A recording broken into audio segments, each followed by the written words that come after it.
இறுதியாக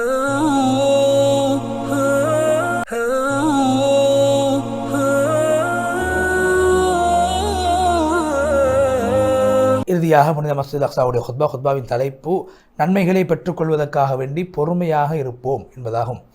நன்மை ஆதரவு வைத்து பொறுமையாக இருப்போம் என்று மதீனா முனவராவுடைய அந்த மக்கா முக்கர்ரமாவுடைய ஹுத்பாவின் தலைப்பை ஒத்ததாக இந்த தலைப்பு அமைந்திருக்கிறது. அல்லாஹ்வை புகழ்ந்து நபி ஸல்லல்லாஹு அலைஹி வஸல்லம் சொல்லி தக்வாவை கொண்டு வலியுறுத்தியதற்கு பின்னால்,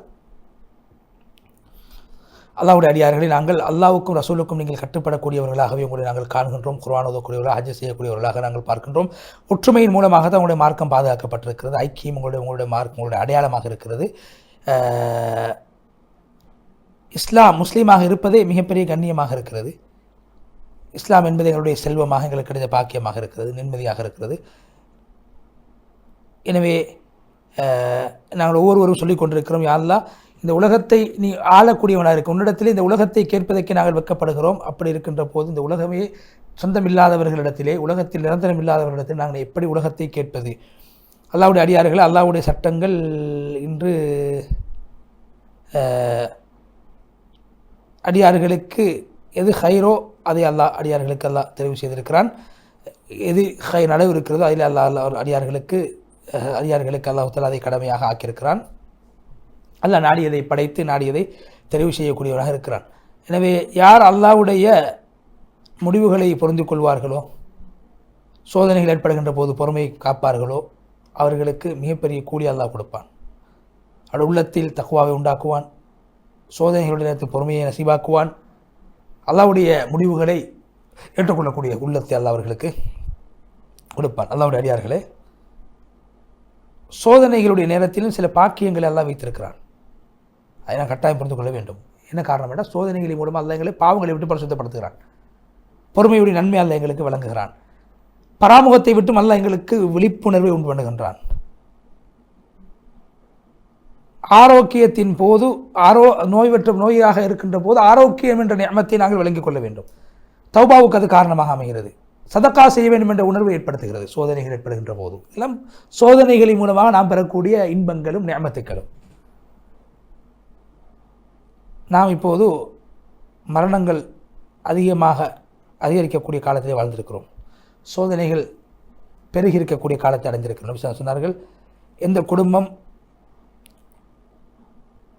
3 தடவைக்கு மேல் பொறுமை செய்வார்கள், அல்லாஹு தஆலா அவர்களுக்கு ரிஸ்கிலே பரக்கத்தை உண்டாக்குவான்.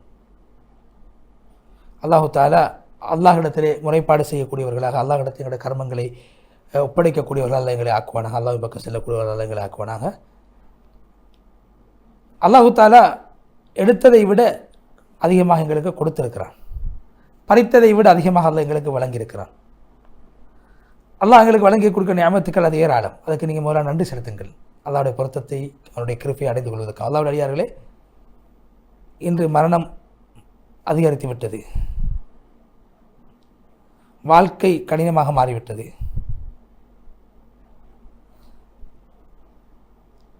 இன்று சோதனைகள் அதிகரித்து விட்டன.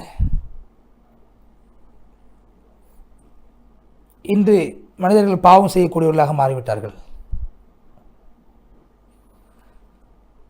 ஒவ்வொரு நாளும் சோதனைகளும் கஷ்டங்களும் பெருகிக் கொண்டே இருக்கிறது.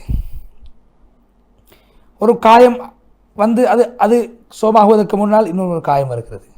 வீடுகள் தாக்கப்படுகிறது. வாழ்க்கை மோசமாக மாறிவிட்டது.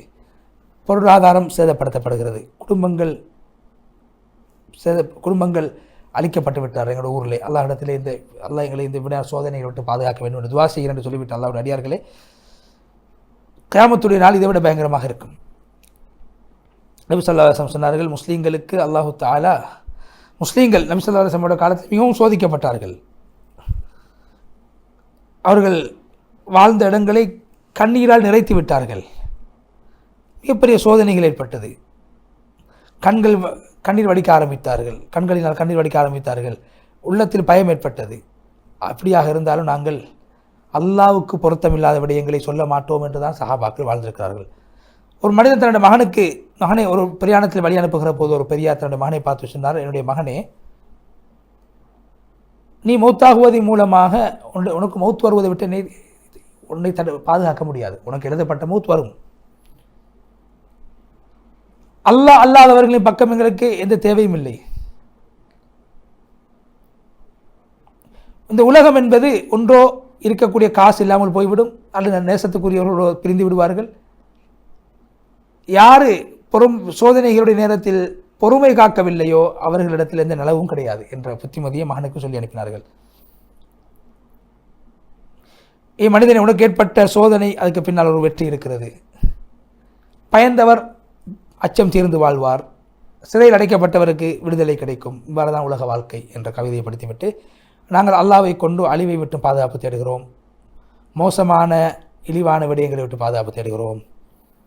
அல்லாஹ்வின் பக்கமே நாங்கள் எல்லா விடயங்களிலும் அல்லாஹ்வின் பக்கமே நாங்கள் எங்களுடைய திசையை திருப்புகின்றோம். அல்லாஹ்வை தவிர வேறு இறைவன் கிடையாது. அல்லாஹ்வினால் முடிவு செய்யப்பட்ட ஹைரை விட வேறு ஹைர் உலகத்திலே கிடையாது.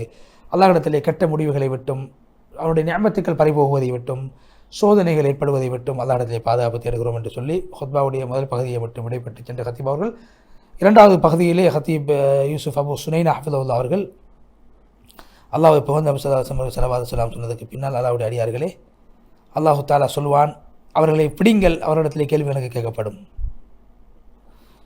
சூரா சாஃபாத் 24வது வசனம். நீங்கள் ஒவ்வொரு பொறுப்புதாரிகளோட பொறுப்புகளை பற்றி வினவப்படுவீர்கள். உன்னுடைய செயல்பாடுகள் எல்லாம் ஹைராக இருக்க வேண்டும் என்றால் நல்லவர்களோடு நீ சேர்ந்திரு, நல்லவர்களுக்கு பொறுப்பை கொடு. ஏன் நரகத்திலே பாம்புகளையும் தேள்களையும் கழுதைகளை போன்ற பெரும் பெரும் தேள்களையும் அல்லாஹ் படைத்திருக்கிறான். அநியாயக்காரர்களை அல்லாஹ் அந்த அந்த அந்த விஷஜந்துக்களின் மூலமாக அழித்து விடுவான், நரகத்திலே தண்டிப்பான். கயாமத்துடைய நாளையிலே மிகப்பெரிய தண்டனைக்குரியவர் யார் என்றால்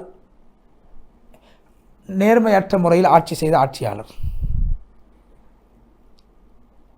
எப்போது ஒரு அநியாயக்காரன் தன்னுடைய குடிமக்களுக்கு அநியாயம் செய்வாரோ அல்ல அநியாயம் செய்ய நினைப்பாரோ பரக்கத் இல்லாமல் போய்விடும். அநியாயம் செய்யப்படக்கூடிய இடத்தில் பரக்கத் இல்லாமல் போய்விடும். ஒரு பொறுப்புதாரி, ஒரு கவர்னர் சொன்னார், அல்லாஹ் மீது சத்தியமாக, நான் அநியாயம் இழைக்கப்பட்ட மனிதனை கண்டு பயப்படுவதை போன்று வேறு யாரை கண்டு நான் பயப்படவில்லை. அநியாயம் இழைக்கப்பட்டவனுடைய பதுவா அந்த அளவுக்கு பயங்கரமானது.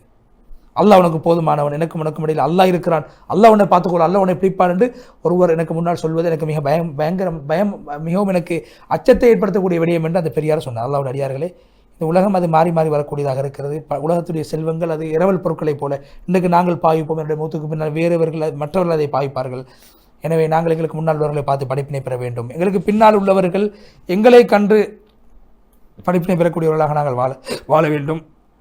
அல்லாஹ்வுடைய பாதுகாப்பிலே நீங்கள் வாழுங்கள், அல்லாஹ் உங்களை பாதுகாப்பான் என்று சொல்லி நீண்ட துவாவை செய்து ஹத்தீப் யூசுப் அபு சுனைனா ஹஃபிதுல்லாஹ் அவர்கள் பொறுமை காக்க வேண்டும். அநியாயக்காரர்களுக்கு அல்லாஹ்வுடைய தண்டனை வந்துவிடும், அல்லாஹ் அவர்களை அழித்து விடுவார். அநியாயக்கார துவாவை நாங்கள் பயந்து கொள்ள வேண்டும், பொறுமையாக இருக்க வேண்டும் என்று அந்த ஹுத்பாவை அமைத்திருந்தால், அந்த அடிப்படையில் நாங்கள் என்னுடைய வாழ்க்கையில் எல்லா விடயங்களிலும் எல்லா விதமான சோதனைகளின் போதும் பொறுமையை கடைபிடிக்கக்கூடிய உலகம் மாறுவோம். அதேபோன்று மக்கா முக்கர்ரமாவுடைய ஹுத்பாவும் பொறுமைசாலிகளுடைய சிறப்புகளை, அவர்களுக்கு அல்லாஹ் கொடுக்க இருக்கக்கூடிய வெகுமதிகளை முன்வைத்து அந்த ஹுத்பாவை நிகழ்த்தியிருந்தால், நாங்கள் பொறுமையை எங்களுடைய வாழ்க்கையின் ஒரு ஈமானுடைய இஸ்லாத்துடைய அடையாளமாக ஆக்கிக்கொள்வோம் என்ற செய்தியை சொல்லி, அதேபோன்று புனித மக்கா மதீனா முனவருடைய ஹுத்பா ஸலாஹ் அல்-புதைர் ஹஃபிதுல்லாஹ்வுடைய ஹுத்பா மிக அழகாக தேவையற்ற விடயங்களில் நாங்கள் ஈடுபடக்கூடாது. அப்படி ஈடுபடுவதன் மூலமாக நாம் உலகத்தில் அவங்களுக்கு கிடைக்கின்ற நஷ்டம் என்ன, மறுமையில் எவ்வாறு நஷ்டங்களை நாங்கள் சந்திக்க இருக்கிறோம், தேவையற்ற விடயங்களில் ஈடுபடுவது மூலம். எனவே ஒரு முஸ்லீம் எப்போதும் தேவையான விடயங்களில் ஈடுபட வேண்டும், மற்றவருடைய குறைகளை பார்க்கக்கூடாது, தன்னுடைய குறையை பார்த்து சீர்திருத்த வேண்டும் என்ற அழகான விடயத்தை முன்வைத்து, எனவே தேவையான விடயங்களில் மாத்திரம் எஞ்சியிருக்கக்கூடிய என்னுடைய வாழ்க்கையை ஈடுபடுத்தி அல்லாஹ்வுடைய பொருத்தத்தை பெறக்கூடிய மாறுவோம் என்ற செய்தியை சொல்லி, இவ்வளவு நேரமான நிகழ்ச்சிகளை பார்த்துக் கொண்டிருக்கும் உங்களுக்கு அல்லாஹ் அருள் பாலிக்க வேண்டும் என்ற துவாவோடு நன்றியை தெரிவித்தவனாக நிகழ்ச்சி தயாரிப்பாளர் சகோதரர் ரிஸ்வான் அவர்களுக்கும் துவா செய்து நன்றி தெரிவித்தவனாக தொழில்நுட்ப பொதுவியார் சகோதரர் ஷர்ஃபான் அஹ்மத் அவர்களுக்கும் எங்களுடைய துவாக்களையும் நன்றிகளையும் தெரிவித்து, இன்னும் ஒரு மனாபிர்சா நிகழ்ச்சியினூடாக உங்கள் அனைவரையும் மீண்டும் இன்ஷா அல்லாஹ் சந்திக்கும் வரை விடைபெற்றுச் செல்கிறோம். வாஹிர் தஅவானா அல்ஹம்துலில்லாஹி ரப்பில் ஆலமீன். வஸ்ஸலாமு அலைக்கும் வரஹ்மத்துல்லாஹி வபரகாத்துஹு.